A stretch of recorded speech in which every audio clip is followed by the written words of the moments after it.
Vamos primero con la dedicación, por favor. Oh tú sol dorado del esplendor más excelente, ilumina nuestros corazones y llena nuestras mentes. Así que nosotros, reconociendo nuestra unidad con la divinidad que es el corazón del universo, podamos ver el camino a nuestros pies y llevar nuestros corazones y nuestras mentes a esos distantes objetivos de perfección, estimulados por tu propia luz radiante. Así sea. La meditación. Oh Pushan, oh sustentador de todo. Abre los labios de la verdad ahora ocultos bajo áureo velo, para que los devotos de la verdad podamos ver. Así sea.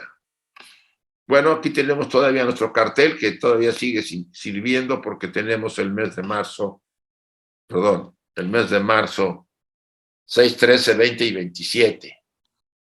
Coincide con las fechas de febrero, ¿eh? Para que tomen en cuenta que vamos a usar las mismas claves y yo ya voy a ir programando a mediados de este mes para el nuevo cartel que tendrá abril, mayo, junio, para cerrar el semestre. Las claves son las mismas y aunque aquí dice volumen 1, estamos hablando ya del volumen 2 y 3. Esto lo vamos a corregir en el siguiente cartel. Disculpas. Mañana tenemos la presentación de Enrique del estudio de las cartas de los Mahatmas, que hacemos una invitación general a todos. Él presenta el tema de una manera más profunda y en ciertos aspectos, más que profunda, como que cubre temas que no se ven normalmente en un estudio. Yo he estado en varios estudios de las cartas y estos temas que Enrique los maneja serían no solamente complementan lo que otros estudios dan, sino que profundizan en otros temas. Están todos invitados, las claves las ven ahí, pueden ustedes entrar mañana. La hora es la misma hora que presentamos este tema los lunes, es el tema de los martes. Horario de México 11:30, horario de España 6:30, etcétera.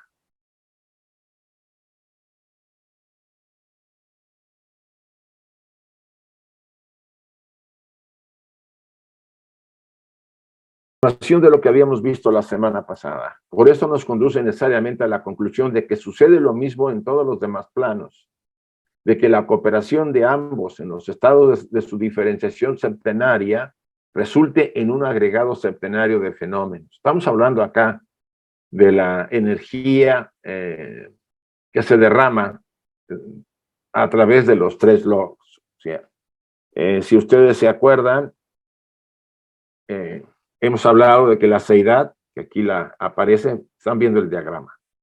La seidad irradia sobre sí misma y genera el plano de manifestación, donde va a surgir el universo. Ahí se encuentra lo que dice la doctrina secreta para Brahman y Mula Prakriti, el padre y la madre. Y ellos, de alguna manera, son en forma potencial, son la base de lo que va a surgir posteriormente. En un momento surge una diferenciación dentro de ese plano de manifestación. Se le denomina el hijo, ¿no? El padre, la madre y el hijo, que es el primer logos o el logos inmanifestado de forma potencial. Primero aparece de forma potencial y después se vuelve activo. Por eso a veces se habla de dos logos inmanifestados, el potencial y el activo.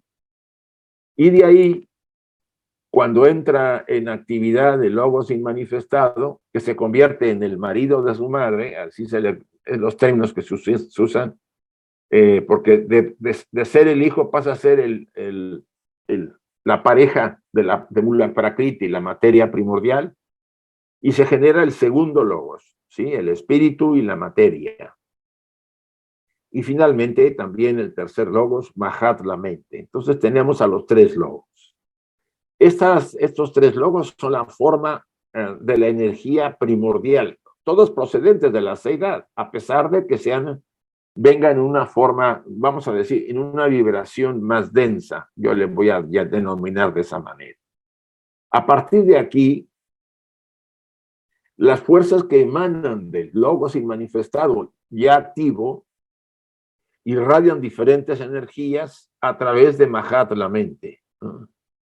Y surgen los primeros 7 primordiales en los planos más espirituales, ¿no?, más sutiles.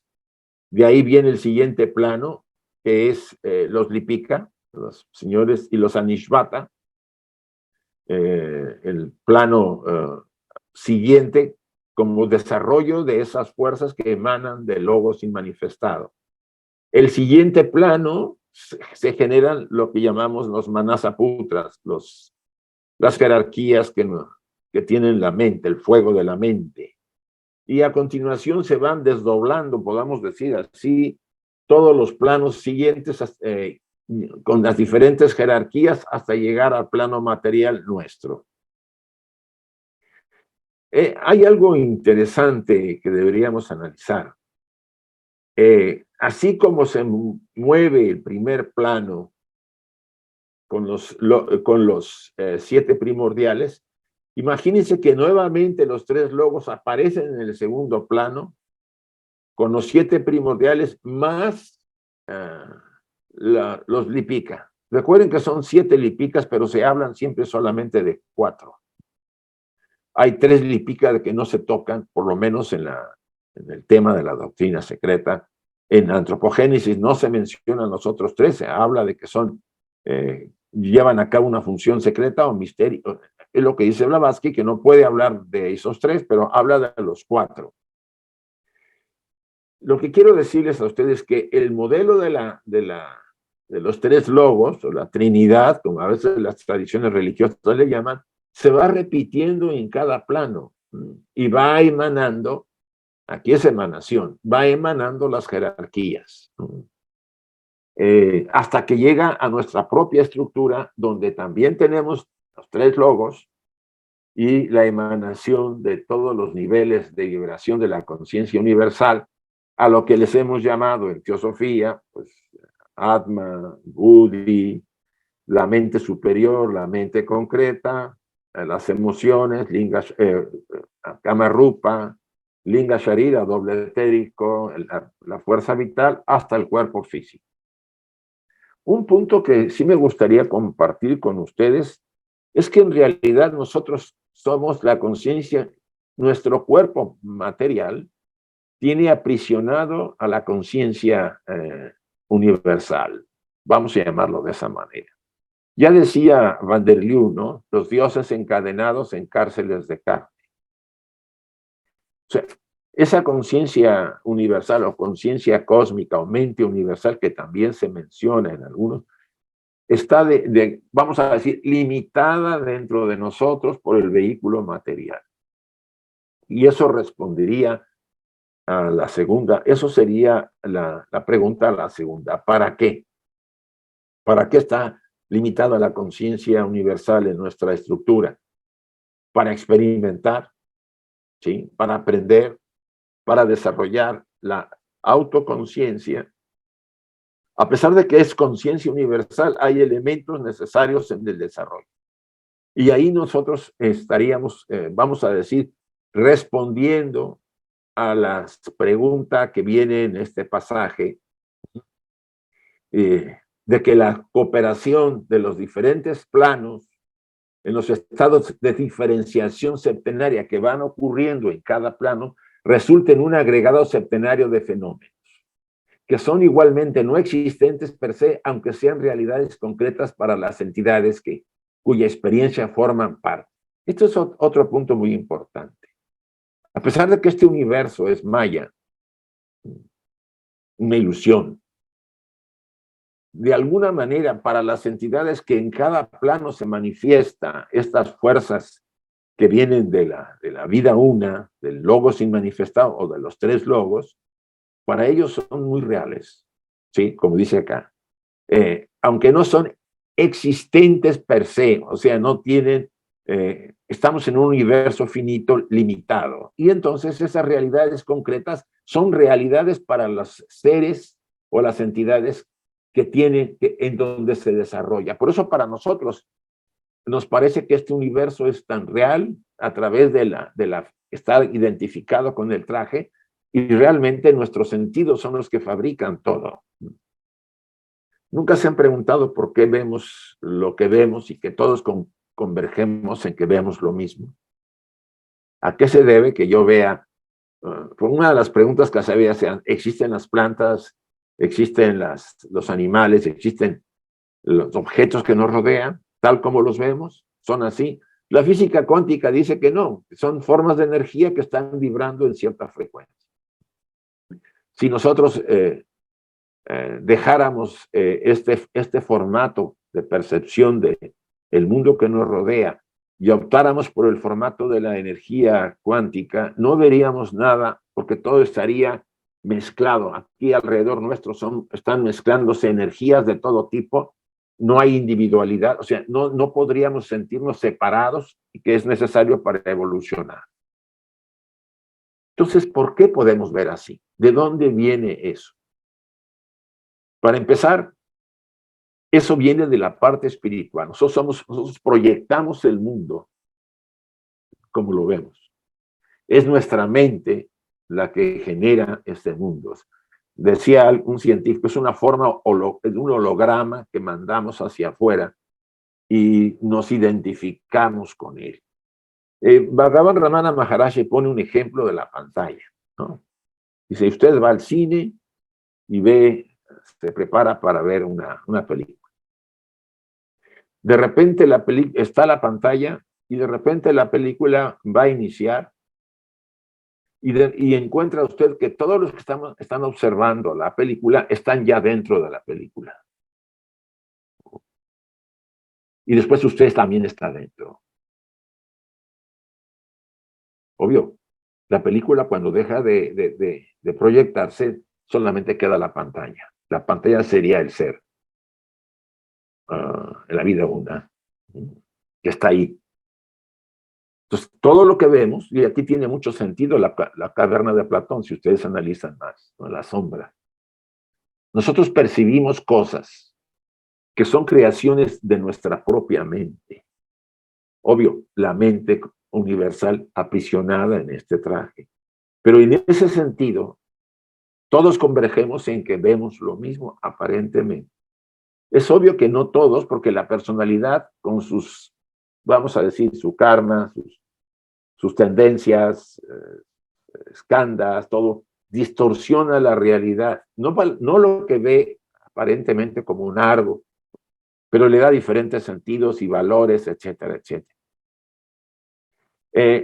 Y esto nos lleva a entender que, por un lado, aparentemente este universo que vemos con nuestros sentidos nos parece tan real, pero es tan real porque estamos identificados con el traje y nos sentimos separados de los demás. En el momento en que dejamos de identificarnos del traje, cuerpo físico, o sea, en el momento en que vemos la pantalla en blanco, todas las imágenes desaparecen y desaparecería la separatividad.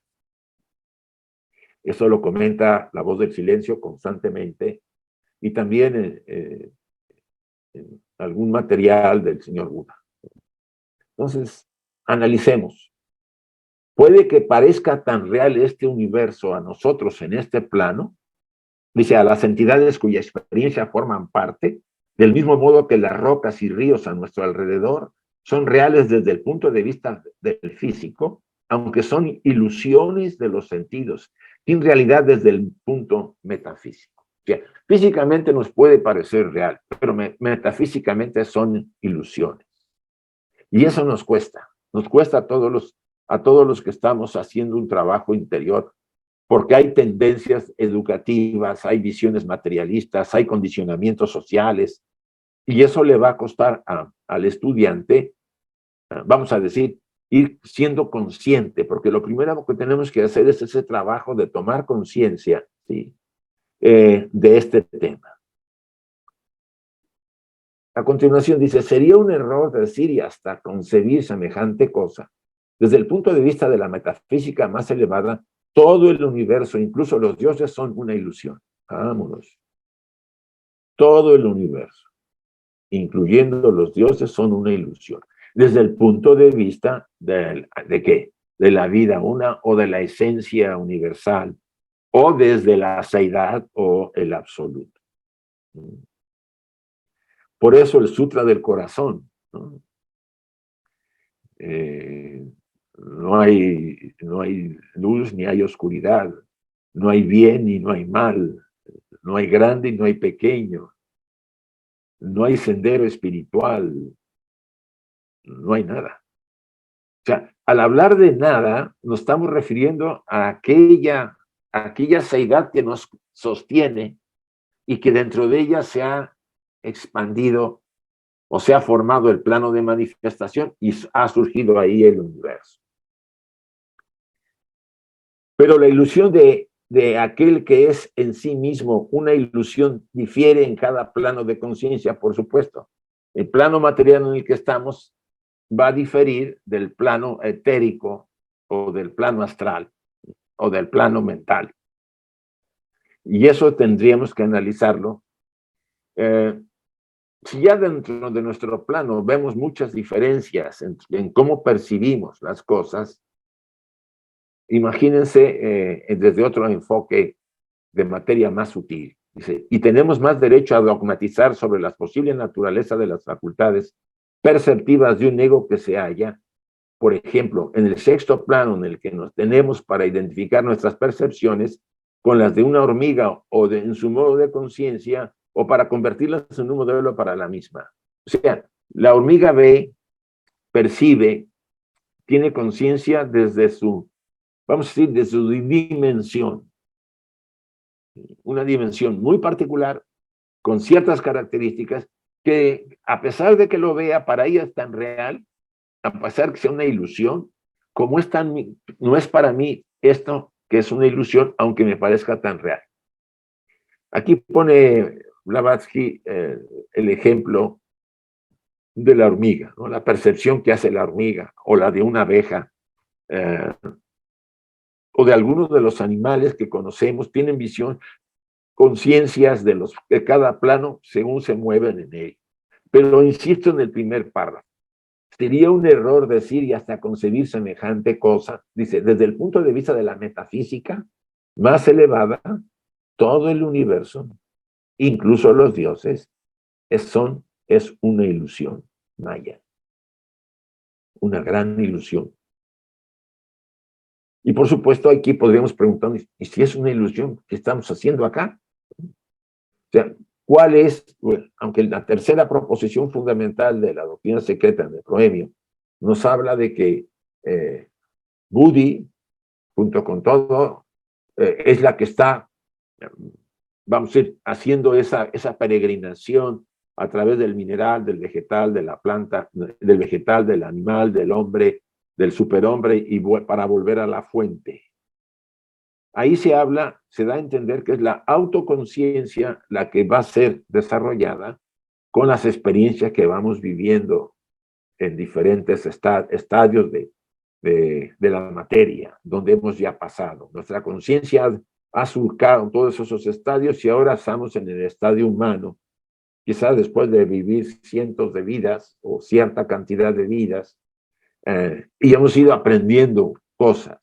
Tarde o temprano se agotará este estadio y pasaremos a otro estado de conciencia, donde, por supuesto, a pesar de que sea una ilusión, como dice este pasaje, será tan real para nosotros como nosotros lo vemos ahora real en este caso. La ideación cósmica enfocada en su principio, o upadi, la base, resulta como una conciencia del ego individual. Es lo que yo les decía. La ideación cósmica, yo le llamo mente universal, ¿no? La ideación cósmica enfocada en su principio, o sea, en la base material, es la que surge la conciencia del ego individual. Su manifestación varía según el grado del upadi, pues sí. Si el upadi está muy desarrollado, si hacia el traje por vidas hemos desarrollado la materia, los átomos de vida, los vehículos que traemos, que vamos a decir, encarnando en cada oportunidad los principios espirituales que somos lo que verdaderamente somos, van a ir transformándose, asumo que para bien, ¿no? Entonces, si esa esta materia primordial, o que también le llamamos átomos de vida, que viene a ser nuevamente la materia para nuestros siguientes vehículos, si está siendo reforzada y mejorada en cada vida, por supuesto, la conciencia, la ideación cósmica, cuando se manifiesta en esa base o trajes o principios, va a ser mucho más, vamos a decir, su manifestación va a ser mucho más amplia. Por eso vemos aquí a este hombre, este ser, y la fuerza cósmica, la ideación cósmica, que se manifiesta en el traje material. De ahí encontramos en nuestra sociedad pues, diferentes maneras de manifestarse los seres humanos, ¿no? Desde las formas más primitivas hasta las formas más elevadas de los grandes místicos, de los maestros de sabiduría, de instructores, ¿no? En el Oriente. ¿Por qué? Porque los upadi, las bases de estructura de la materia primordial que estamos usando a través de los átomos de vida, va mejorando en cada oportunidad y se va enriqueciendo con las experiencias de cada vida. Por ejemplo, aquí dice el párrafo, por medio de lo conocido como manas, surge como conciencia mental, ¿eh? La mente. Recuerden que la ideación cósmica está en nosotros, aprisionada, por decir algo. Yo diría limitada. Pero gracias a ella podemos ver el mundo como lo vemos, ¿sí? Porque lo que hacemos es que la influencia de ella hace que proyectemos hacia afuera el mundo y veamos el universo coincidiendo en términos muy generales con muchos, ¿no? Con una gran parte de la humanidad, sino con casi toda, ¿no? Entendemos que es un árbol, que es un perro, o sea, todos esos calificativos están siendo fundados por la mente, ¿no? Y la mente proyecta, ¿no? Lanza como una proyección hacia aquella, vamos a decir, aquella base material del mundo, y nos vemos separados, vemos los colores, los sentidos funcionan de muchas maneras, vemos ciertas energías plasmadas en varias manifestaciones, ¿no? En aire, en la luz, y ya nos dice la evolución que vamos a ir mejorando en esas capacidades de percepción, ¿no? Aquí vuelvo a repetir el pasaje que no lo acabé de leer. Ay, perdónenme. Por ejemplo, por medio del lo conocido como manas, surge como conciencia mental. Y por medio de la construcción más finamente diferenciada de Buddhi, el sexto estado de la materia, teniendo como base la experiencia de manas, como una corriente de intuición espiritual. Algunos autores en Advaita Vedanta nos comentan que, a diferencia de lo que nosotros calificamos en teosofía por los diferentes principios, ellos consideran que solamente hay ideación cósmica. Hacen algunas diferencias, pero muy limitadas.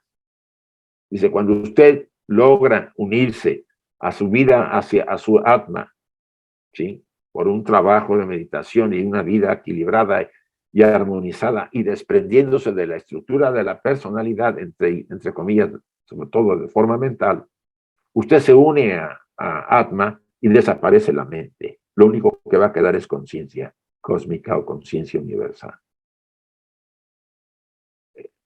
Hay algo ahí que deberíamos entender, y yo por eso cuando hemos hablado en otros de los estudios, nos hemos, vamos a decir, cuestionado lo que dijimos la semana pasada.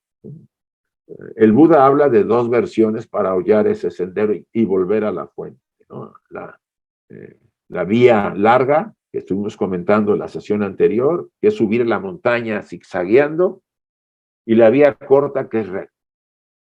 La vía larga, él dice, es para el gran público, para los que aún no están suficientemente maduros. Y la vía corta, la vía rápida, como dice Krishnamurti, como dice Madame Blavatsky, porque Madame Blavatsky en La Voz del Silencio plantea las dos vías. Nos lleva a llegar a nuestra esencia eterna, a nuestra ideación cósmica que está en nosotros, y unirnos a ella y dejar, vamos a decirlo así, que todo lo que hay dentro de nosotros es una vibración de energía, de ideación cósmica, desde ese punto de vista. Desde el punto de vista de la realización inmediata, la que Krishnamurti tanto insistía y que a muchos nos parecía difícil de entender, porque al final necesitarías muchas vidas y mucha madurez para poder realizarla, y es así. Cuando se le cuestionó varias veces, contestó de esa forma. Y otros Sankaracharya también comenta eso, que las dos vías son válidas y son para diferentes clases de seres. Algunos que necesitan todavía ir paso a paso en diferentes estadios de desarrollo, y el que está ya preparado para ir de inmediato.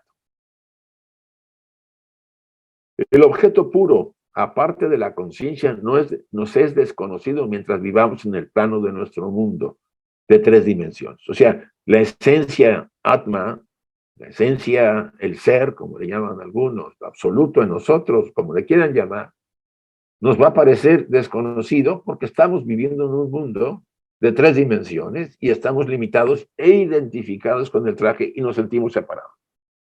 Pues solo conocemos los estados mentales que excita en el ego que percibe. O sea, ustedes y yo vemos, no solo vemos el mundo que coincide con la forma de verlo de todos los seres, sino que además los estados mentales varían en cada caso según la madurez y el desarrollo de otras vidas en nosotros. De ahí las grandes diferencias de percibir el mundo. Ahí podremos decir que lo podemos ver muy parecido, pero hay agregados y formas de reaccionar ante situaciones de diferente tipo, ¿no? Que puedo reaccionar de forma agresiva o puedo estar sereno y tranquilo percibiendo la situación, ¿sí? O puedo ser proactivo y ayudar en la situación. Y eso depende, pues aquí como dicen, pues solo conocemos los estados mentales. Los estados mentales se van desarrollando, se va disciplinando la mente. Por eso tanta importancia en la enseñanza teosófica.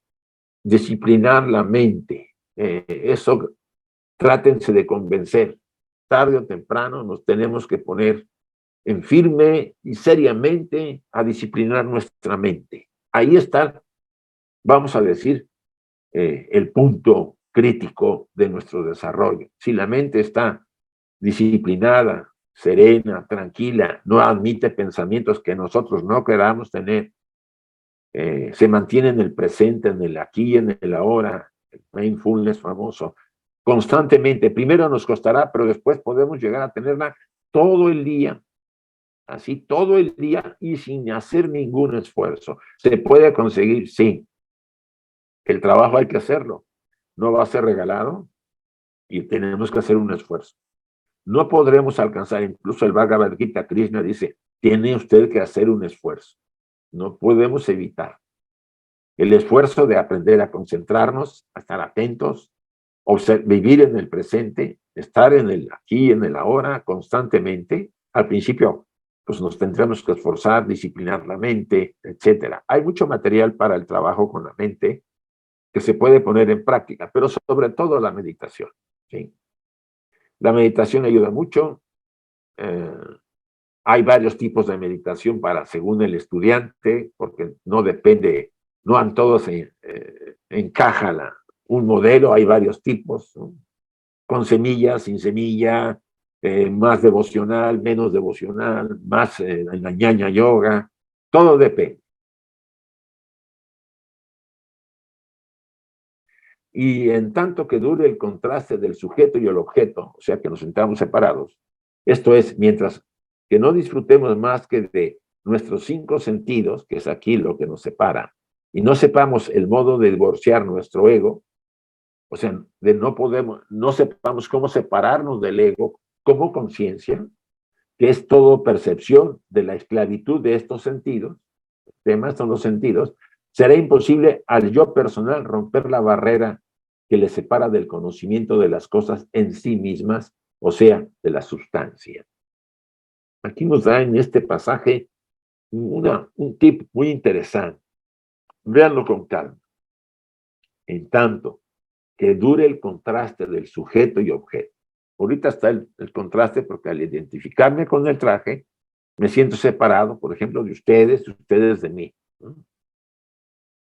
Esto es, mientras que no disfrutemos más que de nuestros 5 sentidos. Aquí nos está dando a entender que deberíamos activarnos, o sea, estar más atentos, por ejemplo, a un sentido de la intuición, ¿no? Vamos a hablar, ¿no? Esa capacidad de percibir la realidad más cercana que la reflexión mental, ¿no? O sea, y poseemos eso, porque si esa divinidad está en nosotros, si esa, vamos a decir, como dije en la anterior, esa ideación cósmica está en nosotros, tenemos todo el potencial. Mucho se habla que cuando desencarnamos en la literatura de Eduardo Todol, de los tibetanos, o la literatura de Geoffrey Hudson, no, de Hudson, Barborca también comenta algo, ¿no? En su libro sobre la muerte. Cuando uno desencarna, recupera uno ciertas habilidades que no tiene uno en el plano material porque la materia me limita. O sea, las entidades oyen más a distancia, ven más a distancia, o sea, hay ciertas habilidades que vuelven a activarse cuando estamos en los planos sutiles después de morir. O sea, son nuestras, nos pertenecen. A la estructura, aunque sea en ilusión, le pertenece. Porque lo divino en nosotros está con ese potencial. No se puede manifestar en este plano, dado que no he hecho el trabajo para poder activarlo, y porque a veces yo en lo personal poco interés en el potencial de poderes y todo eso es relativo. A veces nos va a entorpecer mucho más que lo que nos vamos a ayudar. Ya lo decía un pasaje, ¿no? Como dice el Maestro Jesús, ¿no? Sí, busca el camino, el sendero hacia mí, ¿no? Y lo demás vendrá por añadidura si lo necesitamos. Es muy frecuente que el estudiante se pierde o se distorsiona al desarrollar poderes, y la inversión en desarrollarlos es mucho tiempo. Perdemos la línea de la realidad verdadera, vamos a decir, de la verdad, del compromiso que tenemos por los fuegos fatuos de los poderes, ¿no? E incluso los más simples, como son la clariaudiencia y la clarividencia, que son que incluso no es necesario ser muy espiritual para desarrollarlo, ¿no? Entonces, dice, que es todo percepción, el ego, de la esclavitud de nuestros sentidos. Nos tienen controlados los sentidos. Será imposible, por supuesto, mientras estemos esclavos de los sentidos, a la personalidad o yo personal, romper la barrera que le separa del conocimiento de las cosas en sí mismo. O sea, de ver la realidad. Si ustedes se fijan en la caverna de Platón, todos veían las sombras en el fondo de la carrera, estaban encadenados, condicionamientos, miedos, prejuicios, todo, ¿no? Uno logra romper las cadenas o zafarse y se levanta y sale del lugar y descubre que hay una luz que proyecta figuras y que son las sombras que vemos. O sea, no vemos la realidad, vemos sombras. Es lo que llamamos Maya. Pero aún así, este ser no se conformó con ver el fuego que reflejaba en objetos y personas las sombras, sino sale de la caverna y ve el sol de la verdad. Estamos hablando de la realización. Ahí Platón hizo una magnífica forma de mítica, usar una narración analógica, una analogía muy interesante para ver la realidad. Ustedes y yo vemos solamente imágenes sombrías sobre una pantalla blanca, donde estamos todos metidos creyendo que eso es una realidad, cuando lo verdadero es la pantalla blanca cuando se desaparecen las figuras. Es la esencia que está en nosotros. Aquel ego, progresando en un arco de subjetividad ascendente, si vamos progresando, tiene que agotar las experiencias de todos los planos. Ya necesitamos vivir experiencias en diferentes planos, en diferentes etapas de diferentes encarnaciones. Pero hasta que la unidad se sumerja en el todo, ya sea en este o en cualquier otro plano, y que tanto el sujeto como el objeto se desvanezcan en la negación absoluta del estado nirvánico, negación, repetimos, solo desde nuestro plano. Y aquí hay un tema que valdría la pena a veces tocarlo de pasada. Para muchos el estado nirvánico es la negación de todo, es la anulación, se puede decir, de nuestra conciencia. Y no es así desde la enseñanza oculta que nos presenta Madame Blavatsky, ¿sí? Desde nuestro plano puede parecernos que es una negación, pero no es así, ¿sí? Es un progreso de un proceso que vamos superando poco a poco, según las condiciones de cada uno, hasta llegar a una condición mucho más, vamos a decir, mucho más conectado con la totalidad, con nuestra verdadera naturaleza, que es lo que somos siempre. Imagínense que dentro de nosotros hay una energía, una fuerza, una vida está observándonos solamente, no nos juzga, no nos critica, solamente observa lo que hacemos como personalidad. La parte superior, la tríada superior, si quieren llamarle así.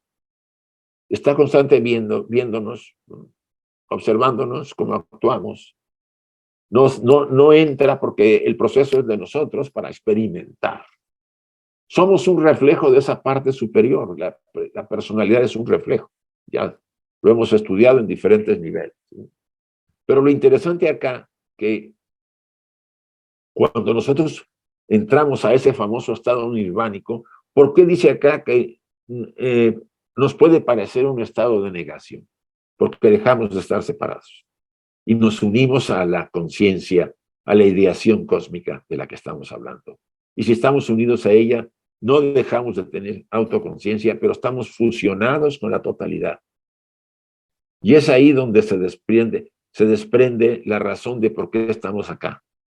Pueden llamarle lo que quieran, ¿no? Pueden decir que venimos de vacaciones, que somos almas que estamos acá en una sola vida y que después de la muerte no hay nada. Hablen lo que quieran. La enseñanza oculta nos dice, estás acá para vivir experiencias y aprender. Y poco a poco te unirás a ese grupo de seres que se han ido liberando y que volverás a la fuente. A mí me llama mucho la atención, digo, a veces queremos servir y ayudar a los demás. Como estudiantes de teosofía, uno de los conceptos importantes, yo no digo que no dejemos de ayudar al que sufre, pero la mejor ayuda que podemos dar es liberarnos, volvernos uno con nuestra esencia divina. Entonces ayudaremos más de lo que ustedes imaginan a todos los seres. Y esto no descarta que si yo veo sufrir a alguien, lo ayude. Déjenme ver si podemos abrir el micrófono para algunas preguntas. Bueno, esta última. No se llega a escalar a aquel pináculo de la omnisciencia, el conocimiento de las cosas en sí mismas y aproximarse a la solución del enigma aún más importante, antes del cual hasta los más elevados Dian Shohans tienen que humillarse en el silencio. Aquí nos estamos hablando de la absolutidad, ¿no? De la seidad y la ignorancia, el inexplicable misterio de lo que los vedantinos llaman parabrahman. Ni los más elevados Dian Shohans tienen conciencia, vamos a decir, tienen conocimiento directo, o por lo menos tienen conocimiento de este enigma, ¿no? Del cual sostiene nuestro universo. Estamos en él. Somos la seidad, somos el absoluto. Si estamos contenidos en ella, analicen. Para aquellos que se consideran poco o nada como seres humanos, hay un valor muy grande en nuestra naturaleza divina, nuestra naturaleza también personal, que es el trabajador para vivir experiencias y transmitirlas en el conocimiento hacia lo eterno. O sea, somos servidores de esa parte espiritual. Necesariamente el trabajo es arduo, nadie niega, costará muchas vidas para muchos y para otros quizá no tanto porque ya han avanzado mucho, pero ese es el sentido y el propósito de estar acá. Que podemos pasarla bien en algunos, sí, nada está peleado, sin dejar de considerar ese valor importante de nuestra naturaleza en este pasaje en la encarnación. ¿Quiénes somos? Yo aquí anoté, dice, ¿qué somos? El microcosmos del macrocosmos, entendemos. La gota del mar eterno. La vida una aprisionada o limitada en un cuerpo de materia. Analícenlo. Pregunta, chicos. A ver, Vermari, por favor. Gracias, Isaac. Buenas tardes a todos. Yo lo que quería comentar, bueno, primero tengo una pregunta y luego un poco como una reflexión en torno. Tú hiciste una pregunta y al menos yo me perdí un poco la respuesta. La pregunta fue, ¿qué es lo que nos hace ver cosas similares a todos? Ajá. Y yo contestaría, bueno, es mi reflexión a partir de esto que estamos viendo, que lo que hace es que lo que hace la supuesta objetividad no es más que un conjunto de subjetividades compartidas de acuerdo a la evolución que cada uno tiene, porque no es lo mismo lo que puede percibir, no sé, un grupo de monjes lamas que lo que puede percibir un grupo de occidentales ante el mismo fenómeno. Entonces, en realidad, nuestra percepción de la realidad o la igualdad de percibir una cosa u otra no es única, sino siempre es diferente y está en función de nuestro grado de evolución. Eso es mi posible, o sea, comentario, si es, y lo pongo a tu criterio y a los del grupo, si eso es lo que hace que veamos una cosa parecida o no. Y la otra era una preguntita. Déjame tratar de contestarte la primera. Okay. Mira, sí. Es obvio que sí, estoy de acuerdo con los diferentes grados de percibir el mundo, pero hay un marco general que todos percibimos aparentemente igual. Tú ves un árbol y yo lo veo y todos lo vemos, ¿no es así? Tú ves a un animal y todos lo vemos, ¿no? Serán monjes o no serán monjes, ven un árbol, ven un perro, ven una estrella, todos coincidimos en que estamos viendo algo, aunque no sea muy claro para nosotros que ese perro tiene cierta función, o el árbol es así, o el azar. Le demos diferentes características, pero todos vemos un perro, todos vemos un árbol, todos vemos una estrella. ¿Estás de acuerdo? Pues creo que sí. Ahora, ¿por qué? Yo esa pregunta me la hice varias veces. ¿Por qué? ¿Por qué vemos todos ese marco general, ¿no? Lo demás que es agregado ya viene por la madurez que tú comentas, es real, ¿sí? Un monje ve las cosas de una forma, un leñador ve, es como el clásico árbol, ¿no? Dice, vas a un árbol, pasa un fabricante de muebles y lo ve como un mueble. Está viendo un árbol, pero lo ve como un mueble. Un poeta pasa y le inspira para hacer una poesía. O sea, cada uno le da ciertas, pero todos están viendo un árbol. La física cuántica nos habla de que nosotros proyectamos una especie de holograma, ¿no?, para ver las cosas desde el punto de vista que yo les digo, de ese marco de la realidad, entre comillas, de nuestro plano material, coincidimos casi todos. Seas un campesino, seas un maestro de escuela, seas un funcionario o seas un líder. Todos coincidimos en ver una montaña, todos coincidimos en ver árboles, animales. Todo eso parte de la parte superior de la mente cósmica, de esa conciencia cósmica que tenemos en nuestra parte, en nuestra tríada superior, y que a través de ella se proyecta en nosotros para ver el mundo como lo vemos.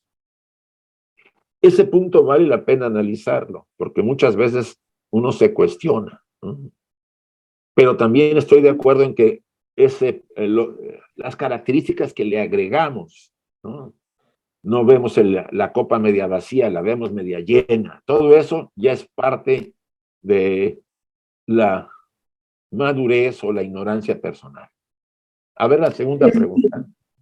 Bueno, pero entonces esto que nos acabas de decir tiene que ver justamente con lo que consideramos el inconsciente colectivo, ¿no? O sea, una percepción de Podría lo que ser no... que usáramos el término psicológico, ¿no? Yo me aferro más a la visión oculta, ¿no? Que estando estudiando, de repente me di cuenta de ese tema, porque yo muchas veces me preguntaba, ¿por qué vemos todos igual? Desde el punto de vista concreto de las cosas, ¿no? Aunque fueran Ok. una ilusión, porque si yo veo un árbol en este plano, es muy real desde el punto de vista de la materia en este plano y la forma, pero desde otro plano cambia la cosa. Entonces, por eso dice en un pasaje anterior, ¿no? Para los seres que viven en ese plano, es una realidad lo que percibe, ¿no? Con los sentidos. Pero en otros planos hay cambios y profundos, porque no se ve de la misma forma. Ahora, los que estamos en este plano, los que estamos todavía encarnados, ¿a qué se debe que yo lo vea así el mundo? Ni deja los detalles, sino las cosas concretas. Blavatsky lo da a entender. Tú ves, porque en ti se refleja esa mente universal que está en todo y está en ti limitada, y ella proyecta a través tuyo, de tus sentidos, proyecta ese universo. Nuestra mente es la que crea el mundo que vivimos. Y eso es ahí donde encontramos la clave para poder decir, bueno, es una realidad desde un punto de vista, pero es una ilusión desde otro punto de vista, porque todo es maya, ¿no? Como dice el pasaje. Ni los dioses son reales, son ilusión, porque todo el universo es una ilusión. Bueno, espero que te haya podido contestar. Sí, muchas gracias, Isaac. Y la otra es justamente una lección previa. Se habla de, bueno, tú ahorita incluso iniciaste hablándonos de los logos y hablándonos de los 7 primordiales. Sí. Estos 7 primordiales son lo que también en el texto se llama, se les da el concepto de protilos, que es un poco una lección anterior, o dice los 7 prakritis o naturalezas. Sí, podría ser utilizado, porque protilo viene de este investigador Crux que menciona Blavatsky. Él fue el que acuñó la palabra protilo, ¿no? Sí, que dice que y se puede explicar así: los siete primordiales, o las 7 formas, las primeras que emanan de la mente universal, de Mahat, de ahí viene todo. Y imagínate, todos venimos de la mente. Entonces puedes captar que este universo es mental. Sí. Incluso desde lo más espiritual a lo más material. Y es una mente que está jugando entre una polaridad, luz y oscuridad. Entonces nosotros conocemos por oposición, por opuesto. Mucho te explica el estudio de cosmogénesis, este tema. En realidad puedes llegar hasta darte cuenta de cosas que pues no estaban tan normalmente, vamos a decir, claras para nosotros, ¿no? De varios puntos de vista. Gracias, Isa. A ti. A ver, Eugenia, es Eugenia 2, ¿no? Eugenia. Sí, hola. Hola. Gracias, buenos días a todos. Bueno, es que a mí me han surgido algunas preguntas. Bueno, ya empiezan. Dice, no hay problema. ¿Qué es lo que veríamos, o sea, ver en todos?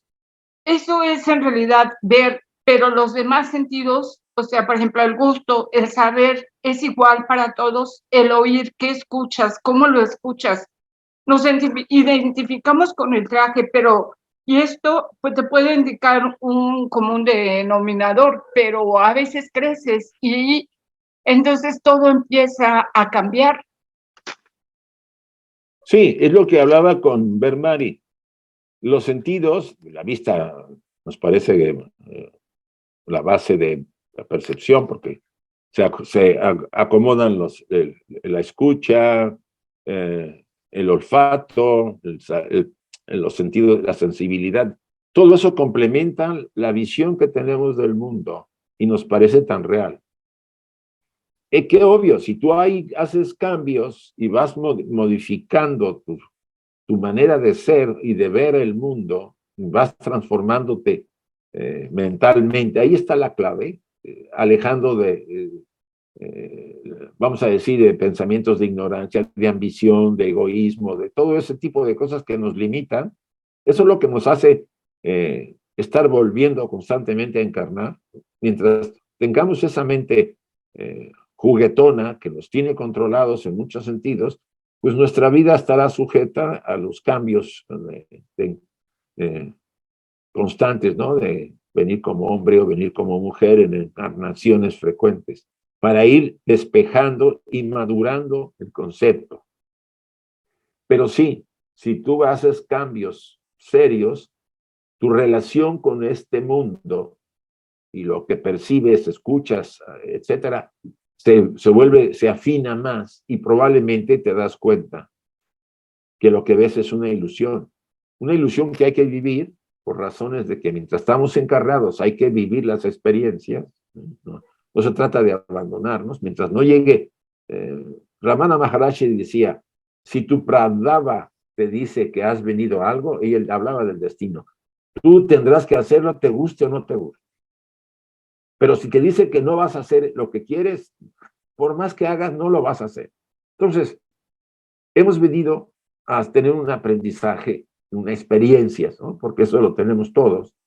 Y las experiencias me despiertan la autoconciencia, la conciencia. La tengo más amplia, más equilibrada, o por lo menos va siendo un poco mejor. Por supuesto, mis sentidos van a percibir diferente las cosas, las situaciones, los paisajes. Veré la riqueza más profunda, las pinturas, el arte, la cultura. Todo será de un valor mucho mayor que cuando yo lo veía muy superficialmente, porque no había esa profundidad dentro de mí para despertarme ese tipo de experiencia. Espero que te haya contestado. Sí, gracias. Sí, A sí, ti. es que todo empieza, bueno, todo cambia. Y, por ejemplo, con lo que estabas explicando, yo pensaba realmente, bueno, entonces, cuando nosotros empezamos a tener ese acercamiento a la deidad, ese acercamiento a la seidad de identificación, incluso, o sea, es cuando la muerte puede desaparecer, porque entonces entras en comunicación con lo que tú efectivamente eres. La Y muerte eso, viene a ser una especie de cambio, ya no lo tomas tan... Mientras estamos apegados al cuerpo, pues nos da miedo la muerte. ¿Sí? sí, Cuando hay pero lo mucho apego, trasciendes. cuando hay mucho apego, te da miedo. Cuando ya tienes el conocimiento y ya has ido transformándote, la muerte va a ser, cuando llegue su momento, a decir, bueno, es una transformación para ir a más adelante en mi vida, en las Exacto. experiencias que voy a vivir. Ya no le vas a dar ese peso que les damos, en general, en un momento dado le hemos dado todos, ¿sí? Por nuestra ignorancia, vamos a llamarlo así. Es un Sí, fenómeno como la vida, ¿no? La única cosa es que ahí vamos más conscientes, bueno, si nos toca ser conscientes, y cuando nacemos somos inconscientes, esa es la gran diferencia. la gran diferencia. Sí. Entonces realmente dices, o sea, entonces, ¿qué soy? O sea, soy conciencia. Eres Wow. conciencia, es lo que somos, lo que he tratado de explicarles. Somos conciencia y vibra en diferentes frecuencias porque tenemos esa vibración de los diferentes planos de manifestación. Lo que en teosofía llamamos, ¿no? Buddhi, manas, cuerpo emocional, cuerpo vitalidad, doble etérico y cuerpo físico. Es la misma Mula Prakriti transformada en un universo manifestado con una activado por Fohat y moviendo el espíritu y la materia de diferente forma de vibración en nosotros. Somos eso, somos la seidad, a pesar de que el filtro que impide estar cerca de ser consciente de ella totalmente es la vida una, el logos inmanifestado. O sea, es a partir de ahí donde surge el universo real que conocemos, ¿no? Bueno, real, el manifestado, el fenómeno manifestado. Antes de ella, ni el logos inmanifestado, dice la cosmogénesis, es consciente de la seidad porque está Mula Prakriti para Brahman impidiendo esa conciencia. ya son términos más complejos y más difíciles de explicarlos, pero lo que queremos decir es que está en nuestras manos cumplir con nuestra oportunidad a la que hemos venido en esta vida. ¿Cuál es eso? Sentimos satisfechos al final. El miedo, la muerte será como un cambio temporal para volver a unirnos nuevamente al trabajo en la siguiente oportunidad. Y eso es lo valioso de la enseñanza oculta, de la enseñanza teosófica, ¿no? Que nos da una Bello, visión Isaac. totalmente diferente. Gracias, Eugenia. Muy bello, Isaac, y efectivamente. Gracias. A ti. Sergio.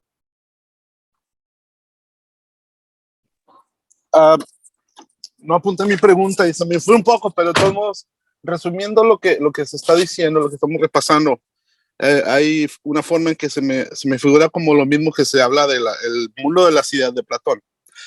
Mi pregunta es, esa energía que al principio comentó usted, no me acuerdo si era, se me olvidan los términos, si es Manas o Buddhi, o estoy equivocado en el término. Esa no conciencia, esa mente dada trae un instinto, hay una mente instintiva detrás de todo eso. Como ahorita comenta usted, ¿por qué la pregunta que usted se hace, por qué todos vemos las cosas de una cierta forma? Digo, no es que esté especulando, pero simplemente es una curiosidad, si hay una mente instintiva en esa parte dada. Mira, la mente instintiva, hay mente, lo que hay es la mente universal, la conciencia. Se me olvida a mí el término, pero es esta, aquí la ideación cósmica, ¿vale? La ideación cósmica, de alguna manera, nos permite, se manifiesta en diferentes niveles. Cuando no se manifiesta en la mente concreta o la mente superior o la mente concreta, tiene cierta función instintiva en los mecanismos instintivos, pero eso es parte del mecanismo de la estructura personal para poder funcionar, ¿sí? Además, nuestro pasado en el pasado en la herencia animal, pues ha incluido esa parte, y esa parte cumple una función en nuestro desarrollo, sobre todo en las funciones del cuerpo, mantener el cuerpo a salvo, sano, fuera de peligro, etcétera, etcétera. Pero representa a esa conciencia, a esa ideación cósmica que está en nosotros y que tiene diferentes formas de manifestarse según la vibración en la que se va acomodando en un vehículo como el nuestro. Espero que te haya conocido. Respuesto. Sí. Gracias. Patricia, por favor. Hola, Isaac. Muy buenas tardes a todos. Gusto en saludarte. Tengo una pregunta. Ahorita que estaban hablando de esto, me llegó una pregunta, a ver si me la pudiera responder. Si todos percibimos de acuerdo a nuestra conciencia y de acuerdo a nuestra evolución, entonces, ¿en dónde radica la autenticidad de la personalidad? Porque nosotros somos auténticos, ¿no? Nos diferenciamos por algo del resto de los demás. ¿Me podrías indicar eso? Bueno, la diferencia que hay en nosotros depende de las vidas y las escándalos que hay en nosotros, además del entorno en donde hemos nacido por karma. Que el karma ha determinado en la familia donde nací, nuestros padres intervienen mucho en el vehículo material y en el doble etérico. Y el pasado, o sea, la estructura de la personalidad como es la que el karma del pasado está formando mi nueva personalidad. Vamos a dejarlo así. Ahora, tú me preguntas sobre todo el tema de la conciencia.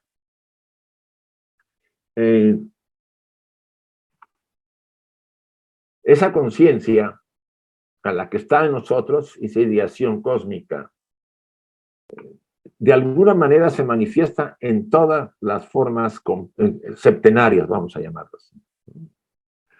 Pero las formas septenarias tienen diferentes grados de madurez.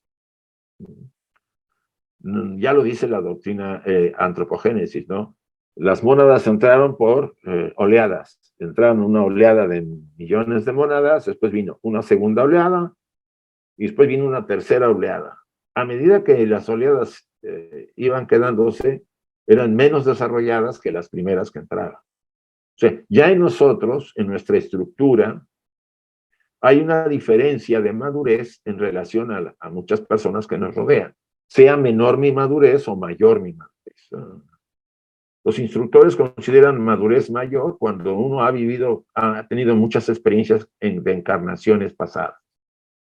¿Por qué? Porque uno ha vivido muchas experiencias y ha aprendido muchas lecciones o desaprendido o lo que fuere.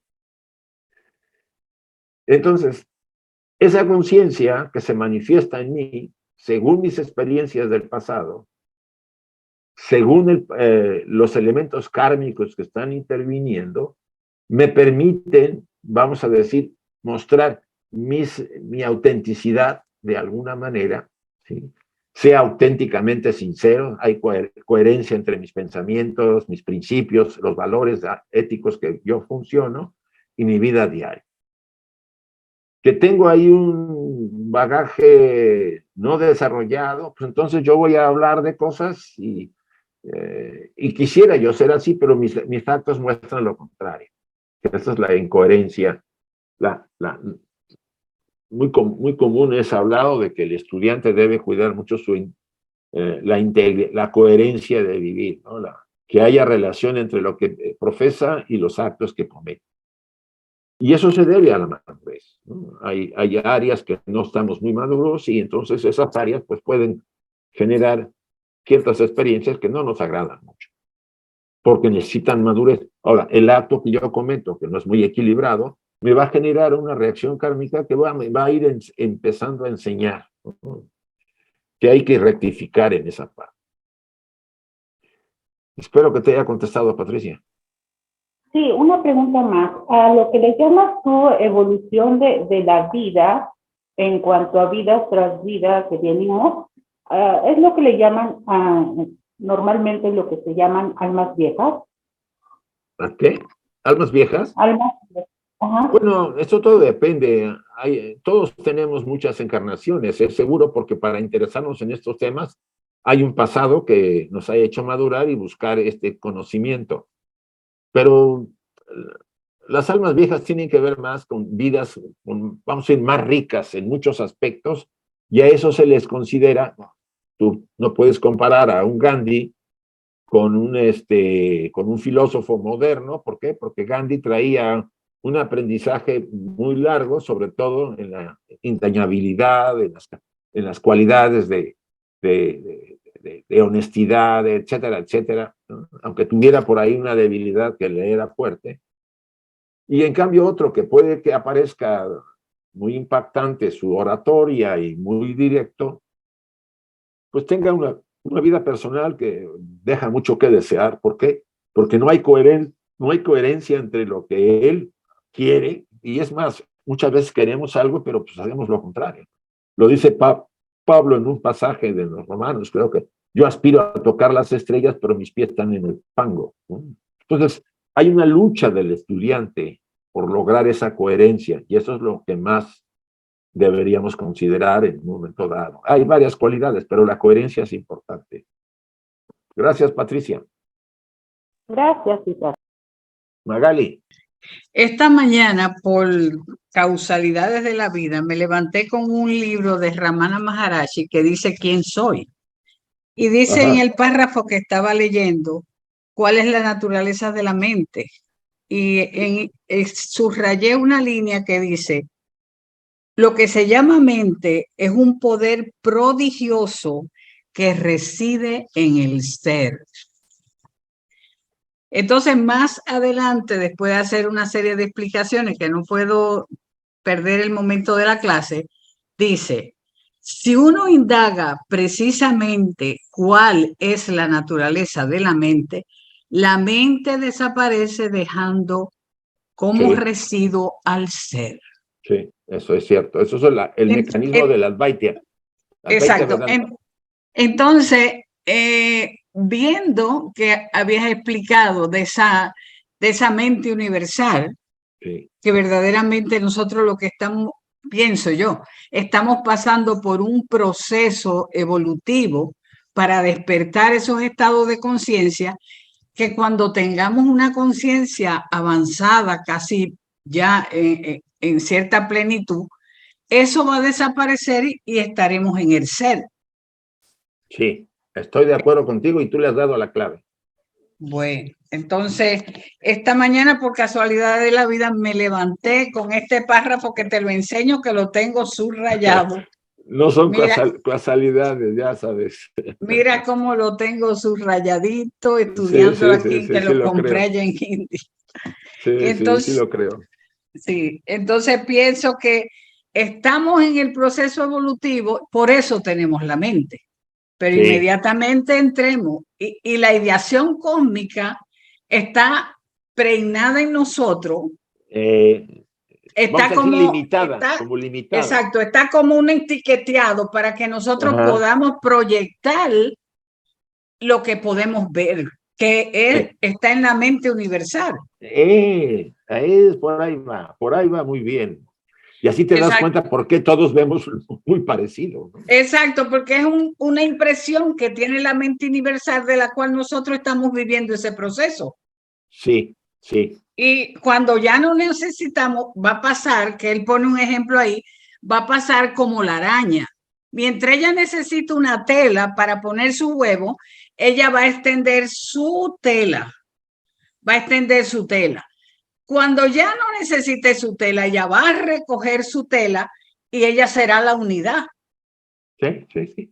Dejará de tener que usar la tela. Sí. Exacto, porque yo creo que la visión que tenemos es por el proceso que estamos viviendo. Sí. Para el despertar de la conciencia plena. Bueno. Eso es mi parecer. Sí, está bien. De acuerdo. Gracias, Magali. Felipe, por favor, el último, porque ya nos pasamos. Hola, Isaac. Hola.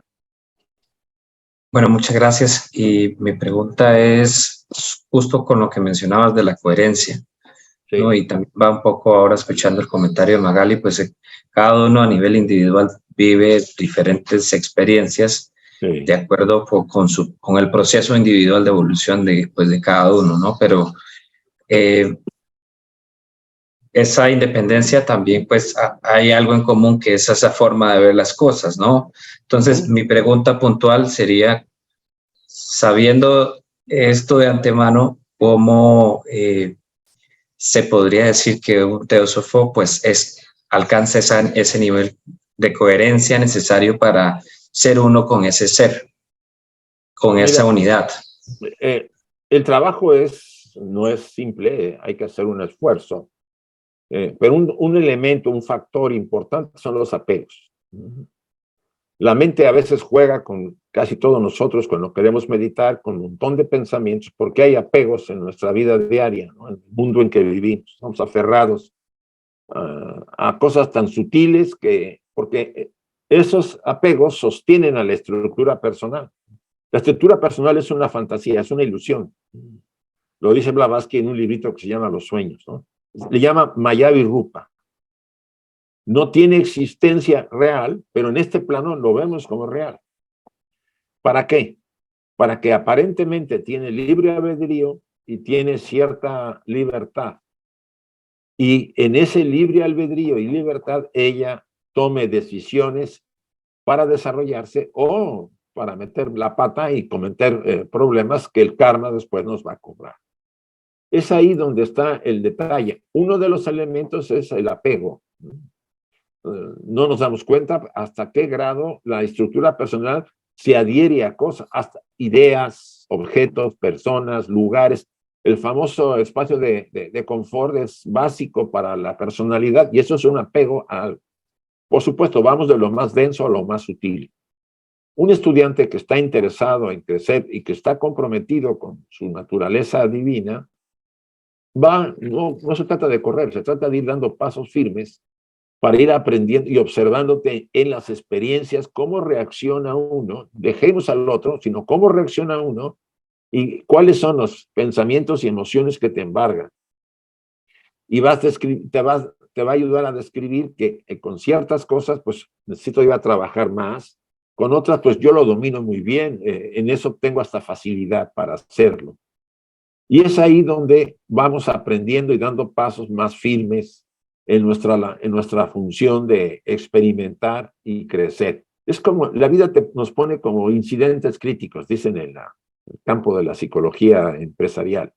Un incidente crítico es una experiencia fuerte, o a veces es más débil, depende de la persona, donde tú tienes que improvisar tus principios.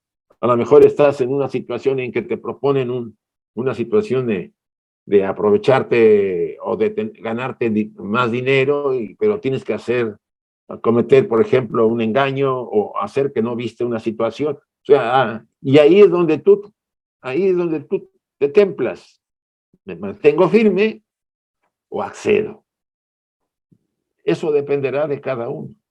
Si tú te mantienes firme, esa parte se refuerza mucho y tu voluntad crece. Y forma parte importante de tu crecimiento. Si alguien va por la calle y estropeó tu coche, yo no digo que no te preocupes y que no se repare y no busques que lo repare, pero no vas a buscarlo y le vas a pegar un balazo porque te estropeó el coche.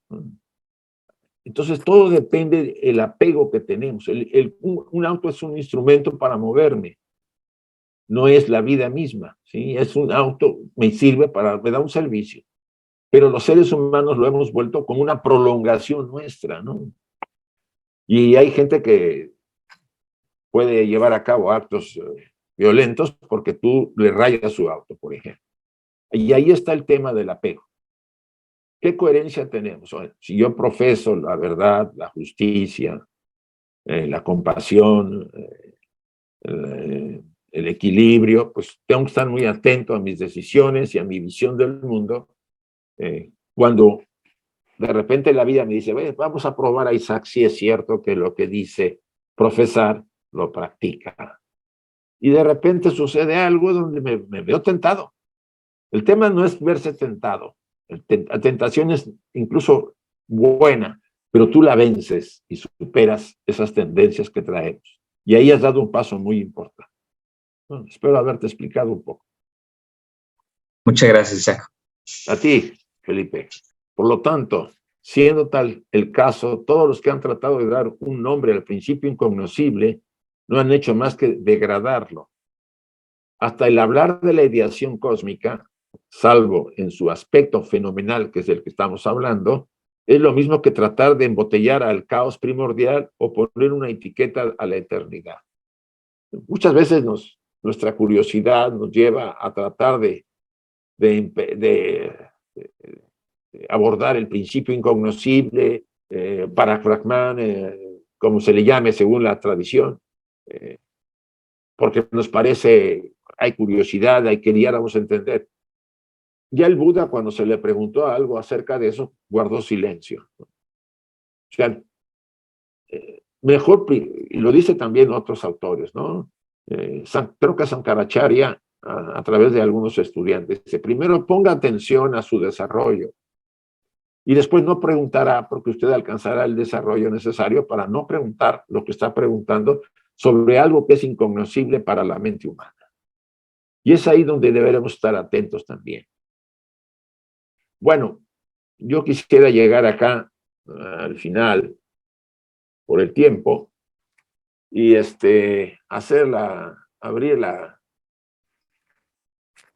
si abrimos ya Chuy, los micrófonos. Está preguntando Emilce, por favor, Emilce. Sí, en realidad no es una pregunta, Isaac. En realidad quería hacer el recordatorio de la prórroga, no sé si me permites, de la prórroga. Sí, yo también la subí apenas. Sí. Que se hace una prórroga para las jornadas que se van a hacer en San Rafael, Mendoza, donde se va a trabajar el tema de teosofía práctica en el mundo de hoy, a cargo de Isaac va a estar también por Zoom y Enrique Rey presencialmente. Tienen para inscribirse el día de hoy, mañana y pasado. Y si cualquier cosa que ustedes necesiten, se pueden comunicar conmigo o a difusionfti@gmail.com. Nada más, Isaac. Sí, va a ser en Mendoza, San Rafael, ¿sí? Es Sí, un lugar en muy San Rafael, bello. Mendoza. Sí, vale la pena. Yo he estado ahí 2 veces, sí, 2 veces creo, 2 o 3, ya no me acuerdo. Y es un lugar muy bello para tener un retiro y estudiar toda una semana. Pues los invitamos a todos los que deseen y estén interesados, comunicarse a través de los datos que da Emilce, y hay un cartel donde viene claro cómo abordar la inscripción. Gracias a todos y vamos a cerrar. Gracias, Emilce. Una pregunta, perdón, para Emilce. Por favor, para la inscripción, para asistir por Zoom, ¿es necesario hacer una inscripción o van a dar el número y la contraseña? Por el momento estamos necesitando que se inscriban presencial y la idea es que sea presencial. Porque Isaac va a transmitir al grupo que está allí en San Rafael desde España. Y Enrique va a estar presencial, pero la parte tecnológica como que vamos a reservarla, el esfuerzo tecnológico, para tener ahí la señal de Isaac. No, por el momento no es la idea de recibir una señal y después volver a sacar. Es más complejo, hay que montar otro tipo de aparataje y entonces un poco eso. Pero a lo mejor tal vez se pueda grabar, tal vez se grabe, eso ya no lo puedo, no lo sé. Muchísimas gracias, gracias Emilce. No, por favor. Yo le pido por favor que a los hermanos de Ecuador, Bolivia, Uruguay, que están cerca, apoyen este trabajo. San Rafael es precioso y es un momento mágico el que van a vivir en sus corazones. No falten, por favor. Ayuden a la difusión teosófica a través del esfuerzo que hacen los pueblos. Gracias.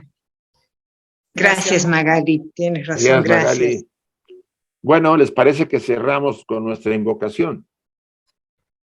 A ver, cerremos un momento nuestros ojos y repitamos internamente las siguientes frases.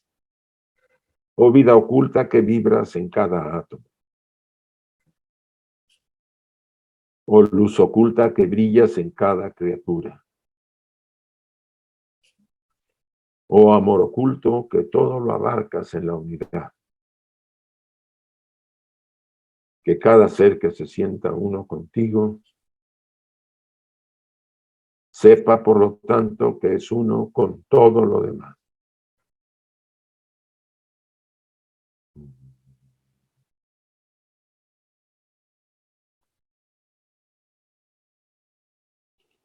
Así sea, y gracias a todos.